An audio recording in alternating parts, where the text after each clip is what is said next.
Listening to it? What's that? This you listening to it? Yes.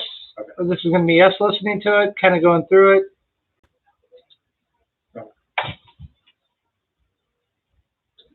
Oh, you're recording. I thought you were playing it back. Okay. No, I'm recording and I'm playing it back. All my stuff's recorded so Jeremy can review it too. Yeah.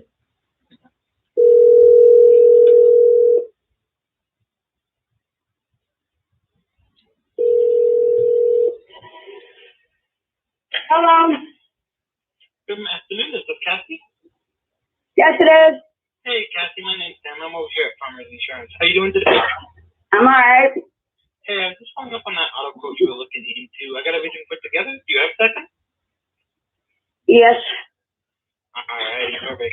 So I had here you were looking for insurance on a 2007 Pontiac G6. Is that correct? Yes. Alrighty, perfect.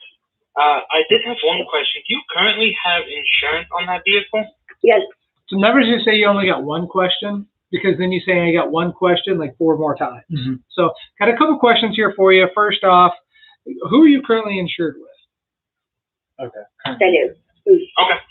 And that is with They're the general. correct? No, the general. Okay. Yeah. And then how long have you been with the general?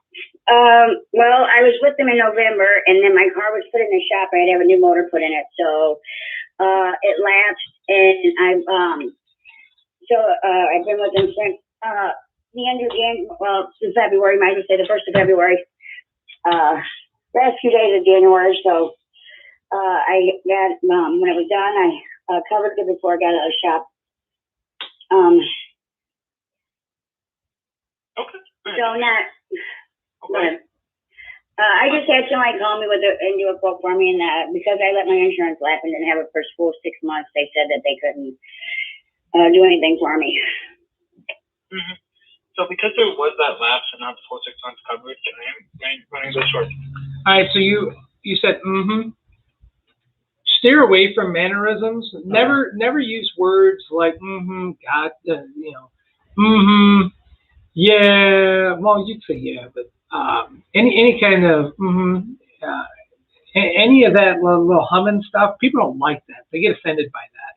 So make sure you're saying yes, yeah, gotcha, I follow you, I'm with you, something along those lines. Don't come off saying that, because that can give the wrong customer the wrong thought. It's still under the. And right here, you start explaining the Bristol. You don't need to explain Bristol yet. Okay. All right. So I do want to ask you, why did you not go value based? Was it just because of the fear of Bristol? Part of it was Bristol with no insurance. I hadn't ran it through. But Bristol. she's got insurance. It's just she didn't have 6 months. Yes, but so I ran it through Farmers like we normally do. Are you doing the Bristol quote right now? I'm running the Bristol as I'm talking. Okay. So I had no idea what the price is going to be. I understand. So, all right. I would still try value-based selling. Okay. I really would, even in a situation like this, because, dude, I'm telling you, going from $25,000 in bodily injury or property damage coverage to $50,000 or $50,000 to $100,000, it's so minuscule. That was the other thing I was going to ask. With Bristol, is it really? Because I know when you go to full coverage, it goes absolutely through. Yeah, but not property damage. Property damage. Should I bring it up when I talk to her? Yeah, I would end up saying something to her. It's like, hey, I was thinking, following our last call, I know that, for the first 6 months, you're paying kind of a little bit of an elevated premium, but I don't want us to be kind of stuck in this kind of situation and get into a worse situation. You get the lowest level of coverage. I'd really recommend increasing your property damage to this, and here's why. Give a scenario as to why. Okay. Our agency had a claim a few years back, a couple months ago, to where it was a multi-vehicle accident, and we had somebody with $75,000 in coverage, or $75,000 in damage. Had they had the limits that you have right now, you'd be on the hook for $50,000. So, like I said, I don't want to take a hard situation and make it worse, but I don't want that financial burden to fall on you. So, by making that simple adjustment, we're coming in at this. If you don't want to do it, that's fine. I understand. But So now I don't pitch it that way in the beginning. I sell it that way. But because you didn't sell it that way, now we got to come in at a different angle. Yes. So do I go up to the 100, 300, or do I go to the 50? No, just do 50. Is she at state minimum? She's at state minimum. So you get 25, 50, 25? 50, 25. do 25, 50, 50. Do 50,000 property damage. That's the only thing you touch. Okay. She's in a bad situation right now. Mhm. We can't sell, a marble vanity to her. You know what Yeah. I'm saying? We gotta just up the coverage a little bit. Farmers Umbrella, same great coverage, and everything else just a different name.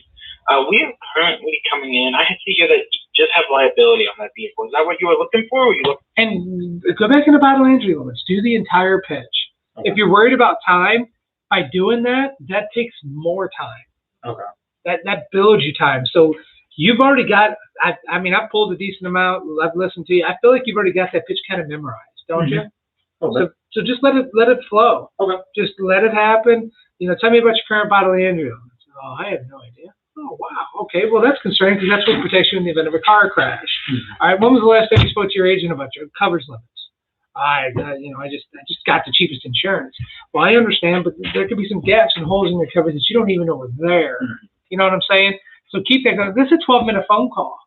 You know what I mean? So you had time. Yeah. For full coverage, or you Well, I mean, if I only got, I pay $120 a month. I'm 50 years old almost. I pay $129 a month, and for liability, that's crazy.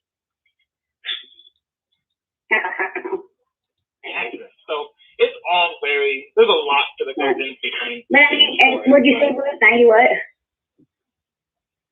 $96.76 is the normal monthly amount. So throughout your whole process, you didn't have one closing statement. Okay. Remember, people want to be led. Mm-hmm. If you don't go in for the close, they're going to just allow themselves to talk in circles to where they get bored and want to get off the phone. I gotcha. I'm not certain you sold this one yet, man. Okay. I'm not. I think you guys talked in circles, and she's like, all right, I'll follow up with you later today. Okay. You know what I mean? So get to a closing statement. Get to your pitch. Go back and watch the videos if you need to. Stay with the process. That process will work. Get them on the phone. Get them to tell you what their liability limits are or lack of the knowledge of the bodily injury limits. Okay. Cool? Okay, perfect. So hopefully she calls. If she doesn't call, I'd call her probably at 4:35. Well, she said she was picking the kids up at 4:30. I have an appointment set. All right, we'll see. Give it a shot. And we'll give it a shot and hope. All right, buddy. So, okay. Incremental improvements.